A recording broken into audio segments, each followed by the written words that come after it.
வாழ்க வளமுடன், வாழ்க வளமுடன், வாழ்க வளமுடன். இன்று குருவே வாழ்க, குருவே துணை. இந்த அனுபவ உரைக்கு வாய்ப்பு கொடுத்தமைக்கு முதலில் நன்றி கலந்த வணக்கத்தை தெரிவித்துக் கொள்கிறேன். நான் என்னுடைய பெயர் திருமதி ஜோதி செல்வமணி. நான் ஒரு தமிழ் ஆசிரியை. இந்த பிரம்மஞான பயிற்சிக்கு 2வது முறையாக வந்திருக்கிறேன். இதன் முதல் முறையாக வரும்போது நான் உடல் அளவிலும் மன அளவிலும் மிக மிகுந்த பாதிப்புக்கு உள்ளாகி இருந்தேன். ஆனால் மனவளக்கலையில் பயிற்சி பெற்று இந்த பிரம்மஞான வகுப்பில் கலந்து கொண்டதற்கு பிறகு நான் இப்போது தெளிவாக, உடல் நலமாக, ஆரோக்கியத்தோடு ஒரு தைரியமான பெண்ணாக இருக்கின்றேன். தொடர்ந்து என்னுடைய தமிழாசிரியர் பணியை நடத்தி கொண்டு வருகிறேன். இதற்கு இந்த நேரத்தில் என்னுடைய நன்றியை தெரிவித்துக் கொள்கிறேன்.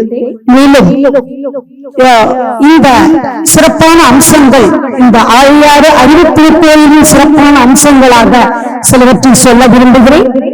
ஆழியாறு அறிவு திருக்கோயிலில் அழகான இயற்கை சூழலுடனான அமைப்பு, இங்கு கொடுக்கப்பட்ட ஆரோக்கியமான உணவு வகைகள், வசதியான தங்குமிடங்கள், எல்லாவற்றுக்கும் மேலாக திட்டமிட்ட செயல்பாடுகள், ஒழுக்க விதிமுறைகள், நம்முடைய பேராசிரியர்கள் நடத்தி கொடுத்த மிக அருமையான விளக்கங்கள், இவை யாவும் எத்தனை முறை சொன்னாலும் மிகவும் அருமை அருமை அருமை.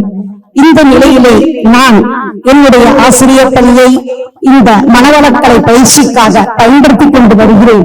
என்னை போன்ற நிலையில் இருக்கும் பெண்களுக்கும், குறிப்பாக என்னிடம் இருந்து பயிலும் மாணவர்களுக்கும் இந்த மனவளக்கலையின் முக்கியத்துவத்தை கூறி வழிநடத்திக் கொண்டிருக்கிறேன். சமீப காலமாக எனக்கு பேச வாய்ப்பளித்த நல்ல உள்ளவர்களுக்கும், இந்த பிரம்மஞான பயிற்சிக்கு வந்து எனக்கு வாய்ப்பு கொடுத்த மற்ற ஆசிரியர்களுக்கும் என்னுடைய நன்றி கலந்த வணக்கத்தை தெரிவித்துக் கொண்டு விடைபெறுகிறேன். நன்றி, வணக்கம். வாழ்க வையகம், வாழ்க வையகம், வாழ்க வளமுடன். நன்றி, வணக்கம்.